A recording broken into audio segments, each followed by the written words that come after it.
When we get into Adam and Eve, as Adam began to become more denser, as he began to fall deeper into matter, and the first densification that begins to happen where Adam begins to fall a little deeper into matter. He's not into sin, but he's falling deeper into matter.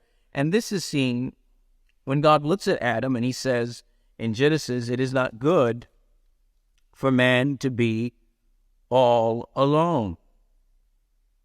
And when God says this in Genesis 2, and the Lord said, Genesis 2, verse 18, and the Lord God said, it is not good for man should be alone. In the Septuagint, the true translation is to be all one. It is not good for man to be all one, meaning all whole.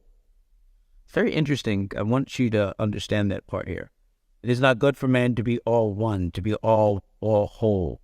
He has my image, he has his likeness, he has my likeness, he is like me, he is like me because I created him like me, possessing my image, and possessing my likeness. My image he possesses through his imagination. My likeness he possesses through his divine nature. Very key thing there, catch that. So, it is not good for man to be all one. And so, as man begins to become denser, you begin to see Eve coming. This is also beginning to happen also on the macrocosm. Adam representing atoms, or atom structures, that's what they call them, and Eve representing electrons, electrons. So as it begins to come deeper and begins to fall deeper, there's a separation that comes to Adam, and Adam is put in a sleep, and God says that I will create something out of you. You are so much like me that I'm not going to create a woman from me. I am going to go in you to pull out what is in you to create it for you.